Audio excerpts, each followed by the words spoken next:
In setting this conversation up, you were sharing, or we were remarking about how many podcasts you'd been invited on to talk about how successful you were and what you had done to train for that success. And we were like, well, we want to talk about what you had to untrain in order to feel good, in order to feel successful. So tell us a little bit about what you had to do, the training and untraining you've gone through over the past few decades. Start wherever you would like. Wow. I know. Ready? Go. Welcome to Untrained. Hey, Whitney. Hey, Iris. Hi, we have a great guest today, and he is someone who is sort of like a compatriot of yours in your sport. So I'm very excited to welcome Aquil Abdullah, is a trailblazing athlete and accomplished professional in the tech industry. As a member of the U.S. rowing team, we have to get some fencers in here. From 99 to 2004, Aquil made history as the first African-American male to qualify for the Summer Olympics in rowing, competing in the 2004 Athens Games. His journey to the Olympics was marked by dedication and resilience, overcoming setbacks, including narrowly missing qualification his first attempt by just 33 hundredths seconds. How do I say this? I don't have this seconds thing. In fencing, you just got to hit the target. Beyond his not much. Yeah. Beyond his athletic achievements, Aquil is currently a principal software engineer at Hydrow, Inc., similar to Peloton for rowing. As a featured athlete at Hydrow, he advocates for those on the fringes of sport, inspiring the next generation to pursue their dreams with determination. That's pretty cool. Yeah. That's what it's all about, giving back. Well, you're going to give back to our audience today. We are going to talk about untraining. So in setting this conversation up, you were sharing, or we were remarking about how many podcasts you'd been invited on to talk about how successful you were and what you had done to train for that success. And we were like, well, we want to talk about what you had to untrain in order to feel good, in order to feel successful. So tell us a little bit about what you had to do, the training and untraining you've gone through over the past few decades. Start wherever you would like. Wow. I know. Ready? Go. Go. Yeah, exactly. It's such a fascinating question, and it caused me to reflect. And as I was doing this, I was writing down all of these notes, like there can be no compromise in the pursuit of excellence, or, all of these things that are just all of these mantras I used to tell myself. And after a while, after peeling back all of these layers and all of these little things that I found were like motivational things that got me out of bed, I came down to what it was that I really had to untrain as I moved away from sport, or just as I tried to become a better human being, really. And that was value. Like, what was it that I valued in myself, and what was important? And why was it important, right? And so as athletes, we get such feedback from our performance. Like, you do well, your coach is like, good job. You do well, the fans are like, yeah, go do it. Your teammates are like, yeah, that's great. And then you get to this place and you're on this tightrope, right? Of like how you think about yourself from all of this feedback you're getting in. And it's just like, okay, I had a bad performance today.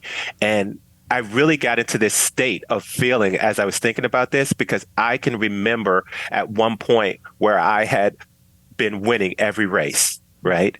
And I'm thinking, like, although I know that my goal is to get better, like, I'm thinking, like, I can't lose this race.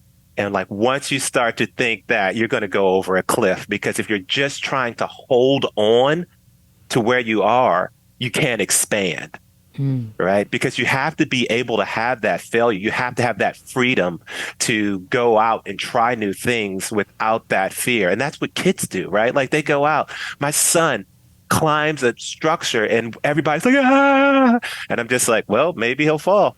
But he has to do that. And we have to have that ability to breathe. And like even right now, I can breathe now that I just reminded myself that it's okay to fail. And so like within that whole value system of what we value and why we find it important, that's where we find sort of us being our best selves of like getting out there. And so what did I have to untrain? I had to untrain like how I valued myself. And I had to take into account that my failures, losing a race, taught me something. And so like getting into that space where I could totally be me, independent of the outcomes was sort of like the thing that I had to untrain. Could you give us a couple of examples of the ways of the specific things you had to untrain, maybe thought patterns or mindsets? Yeah.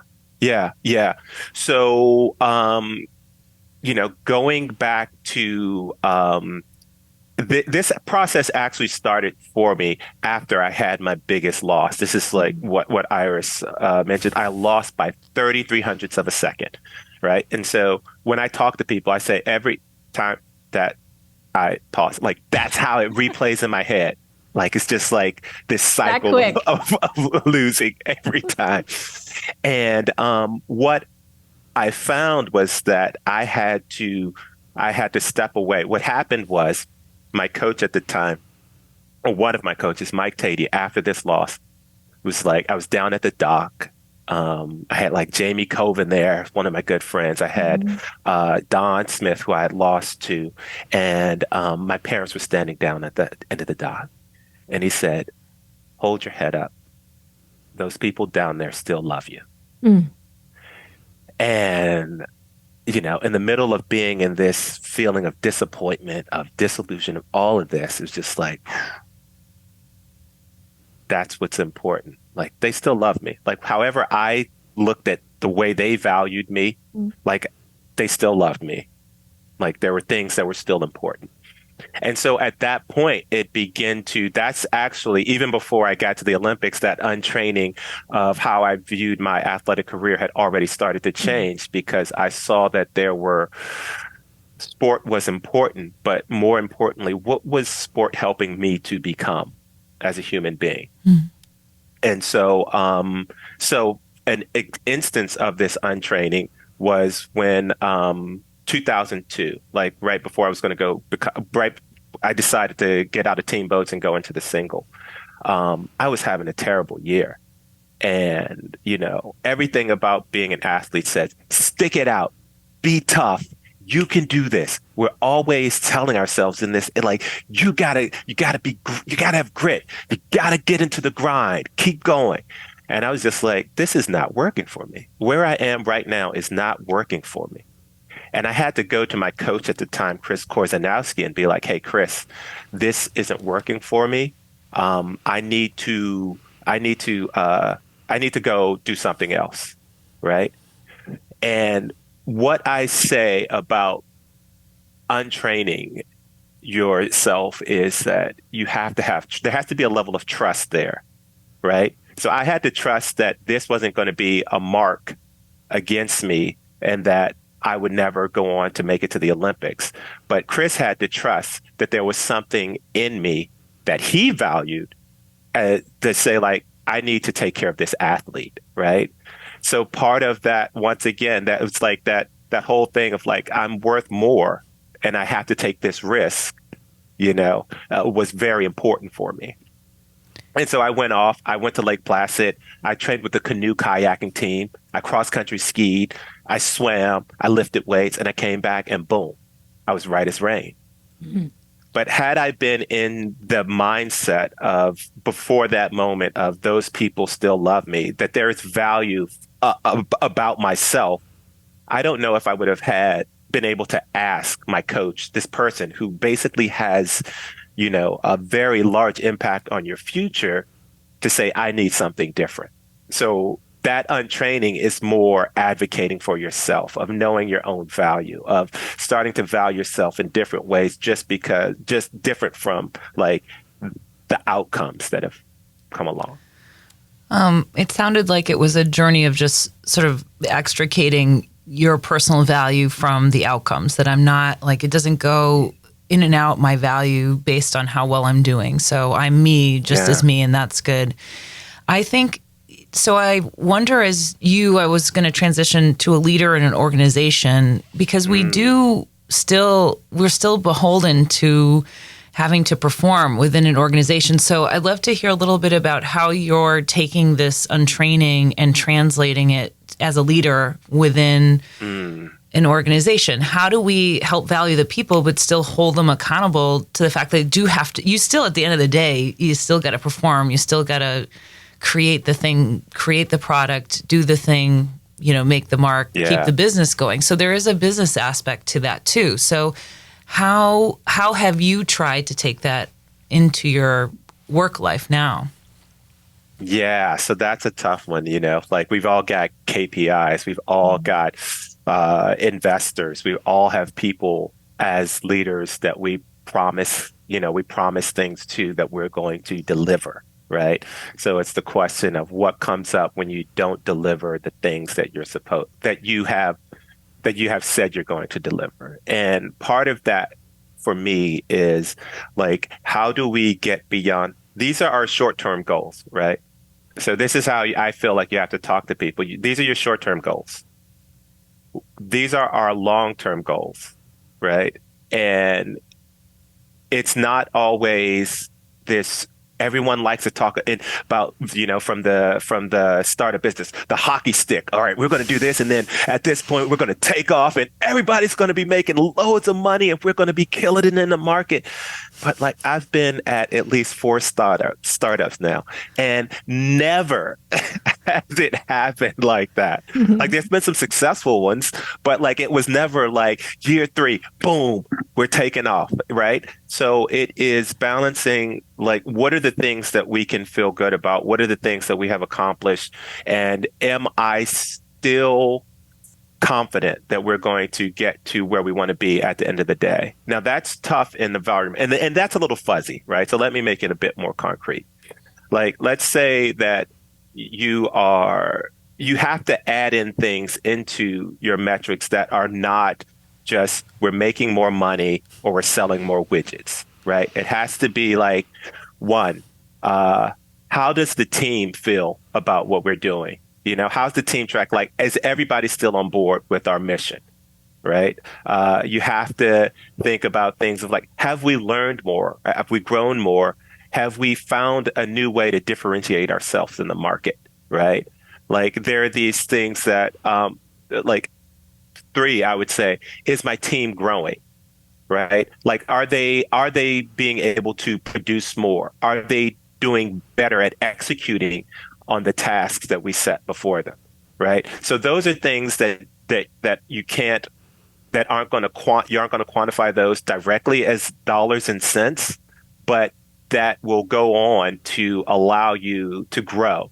Because what I will say as well is that many times at the startups that I've been in, the product that we started out with as the idea isn't the product that actually knocks it out of the park, right?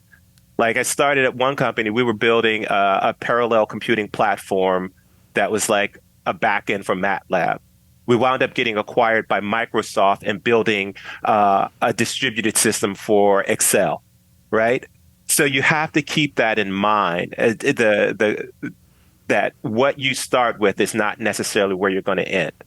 And failure is important. It was important that those failed, because then you could iterate into something else, just like you in the single. 100%, right? Mm-hmm. And so when you are, I found like the best leaders are able to articulate that to the investors, and also be able to inspire their team and help them see the things that they have accomplished, or even failed at and what they've learned from it. In the back of my mind, I'm thinking, do you have an example of when you've led or coached someone in an organization that was failing? And so I'd love an example of, like, you as a leader, how help someone, or maybe you didn't help them, right? So if you felt they were Yeah. failing, and here's the difference, because I feel like sometimes when I'm coaching someone, they need those examples because they feel very much like I'm alone in this and I don't know how to get this person Yeah. to get from X to Y, and how do I do that? So maybe you have an example of when you were able to take some of the learnings to someone that you lead. So what I will say is that I won't give you an example of when I've had to do it. I'll give you an example of when it was done to me and when I was coached up. I wasn't performing at my highest level, and I knew it. Like it was just, they were just different. It was me getting used to being in a bigger company. There were multiple things going on at the time, in my life as well. And I had my manager came to me and he said, look, your job is to not get blocked by anything. Like nothing stops you. My job is to help you not be blocked by anything. And what I learned from that was a lot of times it's about communication, right? So like I had to communicate, oh, there's these external things going on in my life. Oh, I'm not really figuring out how to compete in this environment where like I have to go out to Seattle to be seen and do these things. And so what did that teach me? That taught me that like I won't always be able to deliver everything that I've committed to, and that's going to be hard for me, but I have to be able to communicate to those that I am accountable to or that are depending on me, right? Mm-hmm. So by him saying like, Aquil, like whatever it is, talk to me, let me know what's going on and we can figure this out. Like, here's the things that I need from you. Here are the minimum things that I need from you. The minimum thing that I need from you is communication. Like that's what I need from you. And so the way that affected me was that like, it's like, wow, like I really do have to do a better job of this, no matter what position I am. That communication is so foundational that I can run out ahead. Like if we've got people that are struggling, if I've got someone on my team who's struggling, then talk to me. What's going on? Mm-hmm. And now other people are saying, what's going on? Like, in different organizations. So like, look, I got this. This is my guy. This is my gal. We're working to try to really, move forward. One of the things I hear in all of your stories is connection. When I connected to myself, yes. This wasn't working. When I connect to my team, things happen. When I connect to my boss, things shift. And so often, this is what we talk about on this podcast, so often that grit, persevere, I don't effing care how you feel, just get it done, like that's how we were all trained at one point. And that lives in many of the environments our clients work in, we've worked in at various times. And that mindset goes against connection because it's just push versus, push out to please this external value versus what's actually going on in here. And let's get on the same page about that. So I just wanted to remark about that and say, I love that you have found that base note of connection so early on and you've been living by it. And what else do you want to say about that? Yeah, it's so wild. Like, I mean, we were talking before we started about kids and, oh my goodness, you realize just how important that connection is. Yeah. Like, like we struggle. Like I tell my kids, like, you got it. When you wake up, you make your bed. Like, that's it. Like, it's Saturday, Sunday, Monday. It doesn't matter. Sometimes, whatever. Like Christmas, they're not going to make their beds. But I found that it's a lot easier, at least with my son. My daughter, she's like, she's on cruise control right now. Go in, I give him a little snuggle up, like, hey, buddy, what's going on? It's like, all right, what are we going to do? What is the first thing we do? Versus coming in. When I come in, I'm like, I can't believe you haven't made your bed yet. Like, he's just like, then we get into all types of other things because fundamentally, people aren't going to do something when their amygdala is fired up, like flight or fright, right? Mm-hmm. So like once someone is calm, you make that connection, then they're able to process what's going on and think about what's important and And, like, I don't want to make my bed. I don't feel like it. It's like, oh, buddy, I know. Like, sometimes, like, that's just the way it is. But you know what? I'm here for you. Do you need some help making your bed this morning? Like, and that's me helping him not get blocked by his feelings, right? Mhm. Like his feelings, like, I don't want to do this. And it's the same, I think, in leadership. Like, if you communicate with me what it is that you need, then I can help you, right? We hire people for reasons, right? We see something in them. So if the thing that we thought was there is not there, what's going on? What is that difference? And the only way we can get to that is a connection. Maybe they're not the right person for the job anymore. Mm-hmm. And that's okay. Um, it's a little bit different. The thing that is similar is that when you're trying to build a high performance team, like just like in sports, sometimes people get cut, they don't make it. But how do you make that journey uh, in a connected way, in an empathetic way? It's that I think that that's what I've learned. And to be honest, like I've had to work on that really hard myself because being vulnerable was not something that is not a skill that I had naturally. Yeah. Could you say more about that? Because, these external voices get inside of us, or these Yeah. external demands or values. And I mean, Iris and I talk about this all the time, the untraining with the voices in our head. And that's Mm, so much work and that's so hard. But I think it's such a gift to yeah. share what that was like. So would you be willing to share a little bit about how those voices changed, how you untrained them, what they were like then, what they're like now? The way I learned to talk about it's called the villain voice, right? So there's all of the villain voice is always telling you all of these things in your head that are happening.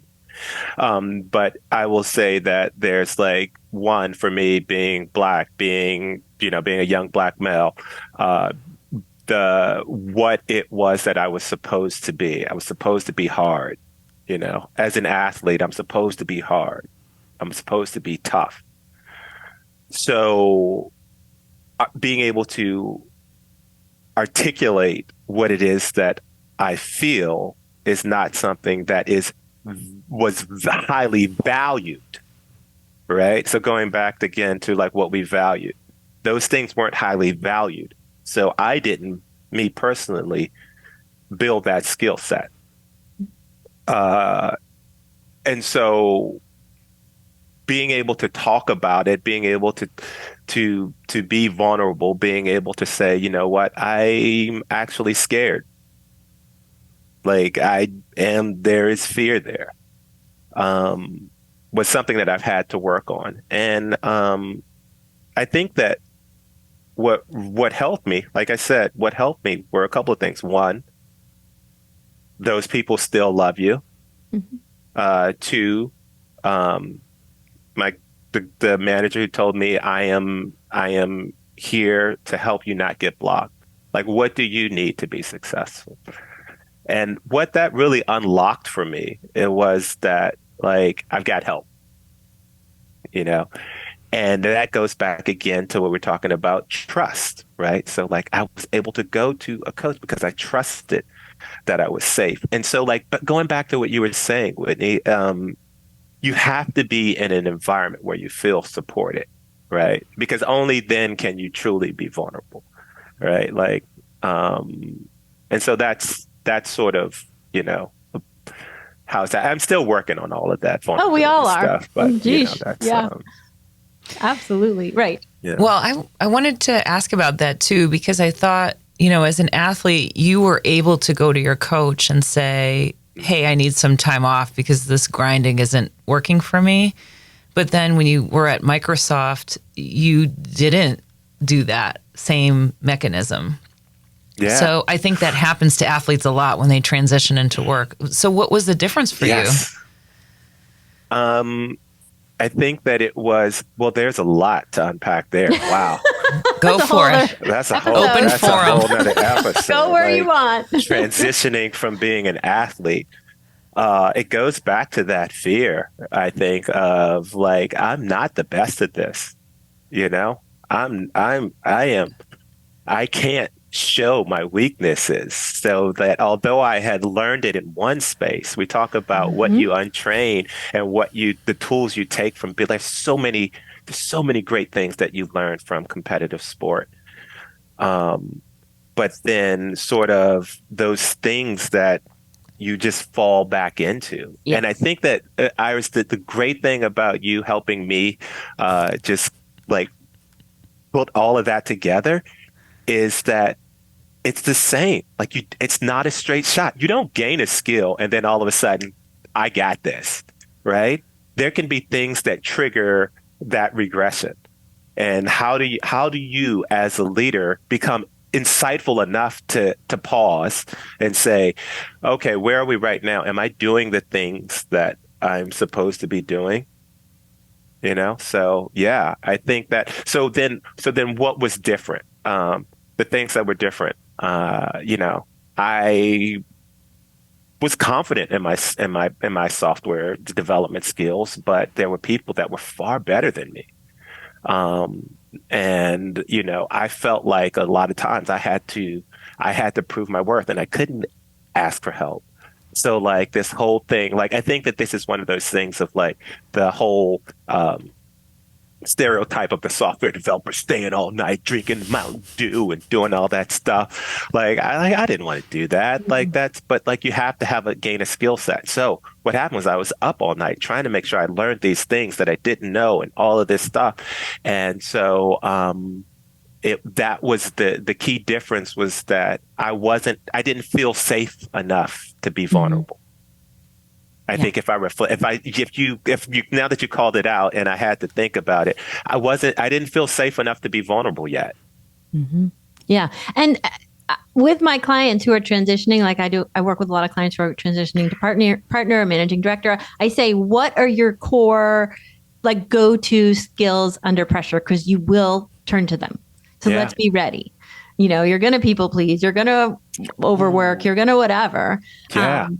Because that's what we do when we're under stress, and just to kind of be ready for it. Yeah, we talked about I love that. Yeah, we've talked about in transition points is like when the imposter syndrome comes up, and that we forget that in transition points that we'll often go to the places that we don't necessarily want to go, and to give ourselves time for that transition.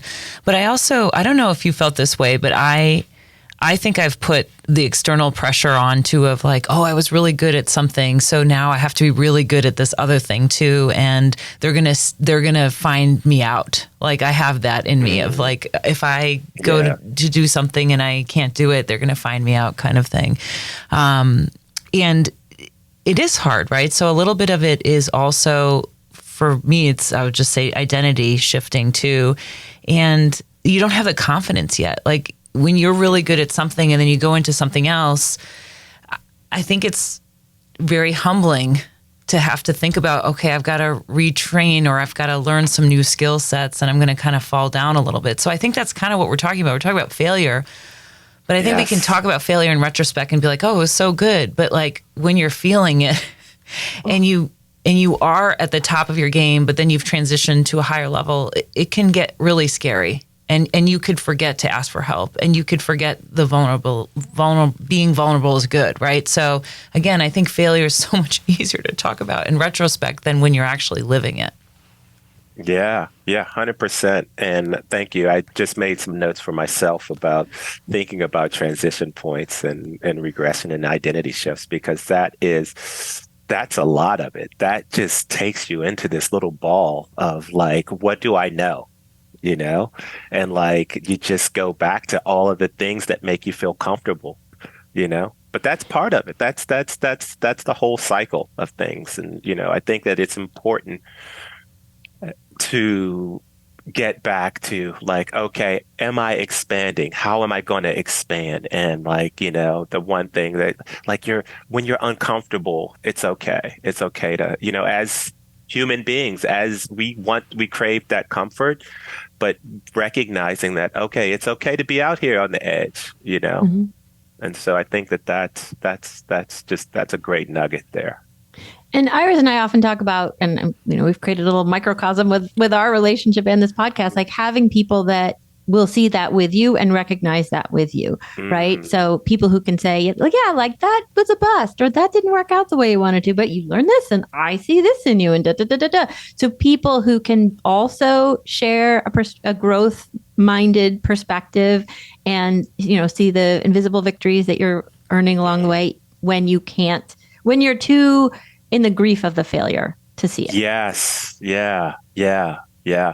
No, I think that you nailed it with that. And, as I think about all the times where I was sort of in my grief about the failure, or there were people there to sort of pull me, not pull me out of it, but to remind me of, there's actually a bigger picture here. Yeah. But also that, like, that where I am now is just it's who I am. Mm-hmm. And if I can continue to grow, continue to expand, then that's sort of like, that's the beautiful part about it. And so, like, when I think about it, we talked a little bit about sort of one of the like blogs that I had written. It changes so fast, right? Like you go from like all of a sudden you're in the worst place to like, boom, like I learned so much, and you take that and you act on that, and then boom, you're in this other place. Yeah. Whitney, you wanted to read the end of his blog, and just like that, I think that'll help kind of take us into the summary of the things. So do you have it up? Do you want to read it? Yeah, I'm gonna tee it up. I'm going to read the last paragraph, but you started out by talking about being in Paris and you're at a cafe and remembering that there's a story about Picasso, and he had written on a napkin, and he got up to leave and he left the napkin, and someone said, "Oh, can I have that napkin?" And Picasso said, "Sure, for 1,000,000 francs." And the admirer was like, "But it only took you 5 minutes to draw." And Picasso said, "But it took me a lifetime to draw." So then the last paragraph of this blog for Medium is, so what do mishaps in pursuit of Olympic glory have to do with the price of a picture by Picasso in Paris? Well, as athletes, we have to remember that even our worst performances are masterpieces. The outcome of a single event in time is not guaranteed. Things can change just like that. And when we know and believe about ourselves is what is most important, we must always value ourselves. In the end, our failures are just mere moments among a multitude of minutes. They are part of the story, but they are not the entire picture. So it has been... You wrote that. Did you know that? Wow. So good. Man. Like, right? Are you impressed with yourself in this moment? Man, that guy needs to write a book. He should. I was thinking that this morning, by the way. Anyway, it's been beautiful to get to view the entire picture of at least the second half of your life and your career and your learnings. This has been a real joy. Yeah. I think that's just it. It is, we get caught up in these moments. I think Iris was talking about, like, we get into these pockets of grief and we just forget about the fact that, like, this whole thing is a masterpiece. The whole journey is a masterpiece. And that, like, all of that stuff can just be so impactful if we're willing to say, like, yeah, even the gritty, grimy stuff, that's me. Yeah. Yeah. Wow. And not going against ourselves in the process. Like, that's, I think, one of the biggest thing I've untrained. And I love hearing how you've untrained your masterpiece moments, pretty and ugly. You. Oh, shucks.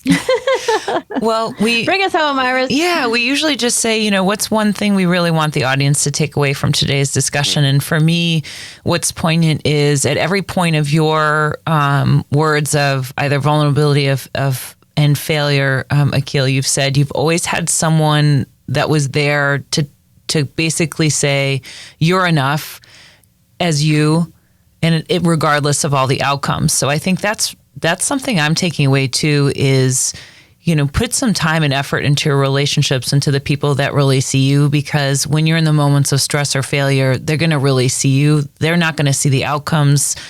They're nice, but they care about you more. So I think that I'm taking away as a thread. What about you, Whitney? Well, Mike Tatey is many things, and that man knew he had some brilliant one-liners in the moments that really mattered.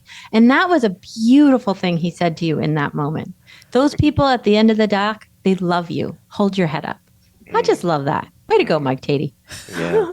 Yeah. How about you, Aquil? Yeah. What do you want the audience to take away from today's discussion? I think you sort of summed it up, Iris. I think that if you can build in life and in work or life work or however that comes together, a group of people or a team that sees you as a whole, then you're going to be successful. Because like you said, we're going to fail at some point. And so being in a place where you are supported and feel valued outside of whatever that goal is, that'll take you a long way. All right, Whitney, what do we say at the end of every podcast? Keep untraining. Keep untraining. And if you like what you hear, please like and also review us. We're looking for you to. Oh my God, please review us. Yeah, please review us on Apple Podcasts. We love it. And now we have a new LinkedIn page as well. So please like us there, Untrained Podcast. Thanks for listening.